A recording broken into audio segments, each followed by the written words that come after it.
ሲያቆላምጡት ኮሩ ይሉታል። አዲስ አበባ ተወልዶ በኢትዮጵያ ቦክስ ውስጥ ስማቸው ከሚጠቀሱት ውስጥ አንዱ የሆነውን ኮማንደር ጸጋ ስላሴ አረጋዊን አሁን ላይ የፌደራል ማረሚያ ቤት ቦክስ ቡድንን የሚመራው ኮማንደር ጸጋ የልጅነት ፈተናዎቹን አልፎ ያሰበውን የኖረ ነው። አዲስ አበባ ጨርቆስ አካባቢ የተወለደው ጸጋ ስላሴ አረጋዊ ገና በልጅነቱ አዲስ አበባ ስቴዲየም የማይጠፋና በመስቀል አደባባይ ደግሞ ከጓደኞቹ ጋር ስፖርታዊ እንቅስቃሴ ያዘወትር ነበር። ይሁን እንጂ በተገቢ ዕድሜው ስፖርትን ሳይቀላቀል የእናት ሀገር ጥሪን ተቀብሎ ወደ ጦር ግንባር ዘመተም። በ16 ዓመቱ የቀድሞውን ጦር ሰራዊት የተቀላቀለው ጸጋ እስከ 1983 ድረስ በኤርትራ ቆይታ አደረገ። የቀድሞ የኢትዮጵያ ሰራዊት ሲፈርስ በመቶዎች የሚቆጠር ኪሎ ሜትር በእግሩ አቆራርጦ ወደ ትውልድ መንደሩ ተመለሰ። ከነበረበት ህይወት መፈናቀሉ ስሜቱን ቢረብሸውም ቅስሙን ግን አልሰበረውምና ስፖርትን የችግሮቹ መርሻ አድርጎም ወሰደ። ድሮውንም በካምቦሎጆ የደመቁ የሰፈሩ ልጆች ያያደገው ጸጋ ስላሴ ጊዜ ቢነጉድም የራሱን ታሪክ ሊጽፍ ወደ ቦክስ ቀለበት መጣ። በ1984 ነው እኔ ቦክስን የተቀላቀልኩት። እዛ በፊት ግን ስቴዲየም ዙሪያ ኡል ነበር፣ አድር ነበር፣ አይ ነበርና የቦክስ መሰረትም ታላላቆቼ ነጫና ሌው ኃይሌ በመላው አፍሪካ ተነካሳውን ቶላ ነጸጋ ብርሃን ብስራት በዛብ በቦክስ ስፖርት ታሪክን የሰሩት ሰፈር ውስጥ ነው ያደኩት። በጣም ታላላቅ ሰዎች አሉበትና አራያ ሆኑ ያስተማሩን እዛ ተወልደን ያደግነው። በቃ እነዛን ያያየን ስፖርቱን እኔም ተቀላቀልኩበት።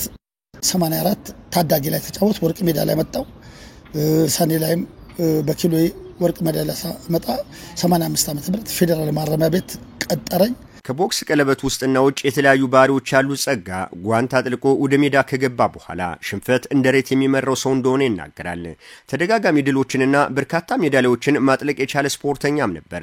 ይሁን እንጂ በቀደመው ጊዜ በቦክስ ፌዴሬሽን በነበረ ብልሹ አሰራር በነበረኛ አቅም ልክ ሀገሬን ባለማገልገል ይቆጨኛል የሚለው ኮሩ ከ100 በላይ ፍልሚያዎችን አከናውኗል። በአጠቃላይ እስከ ኦሎምፒክ ሲድኒ ኦሎምፒክ ሴድ 102 ጨዋታዎችን የተጫወትኩ ነኝ። ግብጽ ሀገር ላይ በሚደረገው ዞን 5 ሻምፒዮን ላይ ወርቅ ሜዳሊያ ያመጣው ሲሆን በመላው አፍሪካ ጌምስ ላይ 7ኛው ኦል አፍሪካ ጌምስ ላይ ደግሞ ደቡብ አፍሪካ በተዘጋጀው ላይ ደግሞ የብር ሜዳሊያ ያመጣው ሰው ነኝ እና ከዛ ኦሎምፒክ ኳሊፋይድ አደረግን። እኔ አዲስ ጥበቡና ዮሐንስ ሸፈራው የሚባል ወደ ኦሎምፒክ አውስትራሊያ ሄድን። አውስትራሊያ እንግዲህ ሲድኒ ኦሎምፒክ ላይ በተዘጋጀው የኦሎምፒክ ውድድር ላይ ተሳታፊ ሆኜ ተመለስኩት። ዛሬ በየትኛውም ስፖርት ዘርፍ የሚደረገው ድጋፍ ከውድድር በኋላ የሚገኘው ሽልማትም ጨምሯል የሚለው ኮማንደር ጸጋ ስላሴ ስፖርት አንድ ህይወትን መልክ ማስያዣ ሆኗል የሚል እምነት አለው። ትናንት የነበረው አስቸጋሪ ጊዜ በእኛ አልፏል የሚለው የጨርቆሱ ልጅ ኮሮኮንቹ ወጣቶች ዘመን የፈጠሯቸው ነገሮች ሳያታልላቸው ተግተው ከሰሩ ትልቅ ደረጃ የመድረስ እድል አላቸው ባይ ነው። አሁን ምንድነው የሚያግዝ አካል አለ።